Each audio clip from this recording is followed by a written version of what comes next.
Value zone hyper mart Nandamuri Balakrishna గారిచే November 28న నాచారంలో గొప్ప ప్రారంభం. చిన్న చిన్న విషయాలకే ఆత్మహత్యలు చేసుకుంటున్నారు.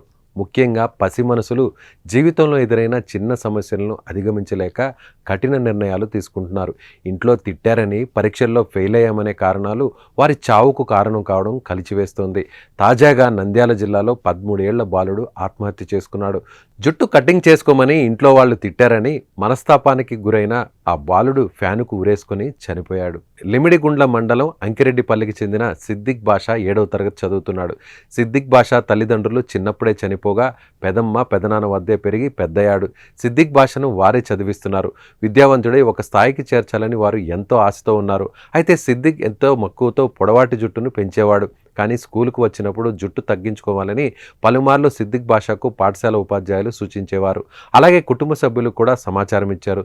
దీంతో సిద్దిక్ బాషాను పెదమ్మ పెదనాన్న జుట్టును దగ్గరుండి కత్తిరించేశారు. ఇష్టమైన జుట్టును కటింగ్ చేయడంతో పాటు మందలించారనే మనస్తాపంతో సిద్దిక్ బాషా ఇంట్లోనే ఫ్యాను కూరేసుకుని అక్కడికక్కడే మృతి చెందాడు. అమ్మా నాన్న లేరని చేరదీసి పెంచి ప్రయోజకుడవుతాడని అనుకుంటే ఇలా ఉరి వేసుకొని చనిపోవడం ఏంటని విలపిస్తున్నారు. ఇటీవల జరుగుతున్న ఆత్మహత్యల్లో అత్యధికులు పాఠశాల స్థాయి విద్యార్థులు. 18 సంవత్సరాల లోపు ఉన్నవారే ఎక్కువగా ఉంటున్నారు. తెలిసి తెలియని వయసులో క్షణికావేశంలో ఆత్మహత్యలు చేసుకుంటున్నారు. ఇది అత్యంత బాధాకరమైన విషయం. పిల్లల విషయంలో తల్లిదండ్రులు కాస్త అప్రమత్తంగా ఉండాలి. అంకిరెడ్డిపల్లి గ్రామంలో సిద్దిక్ బాషా అనే 14 సంవత్సరాల అబ్బాయి వాళ్ళ అమ్మ నాన్న చిన్నతనంలో నేను చనిపోతే వాళ్ళ పెద్దమ్మ దగ్గర పెరుగుతూ ఉన్నాడు. ఇతను 7th క్లాస్ చదువుతున్నాడు ప్రజెంట్.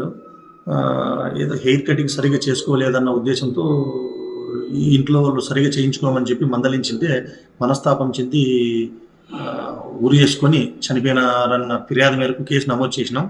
విచారణ చేస్తూ ఉన్నాం.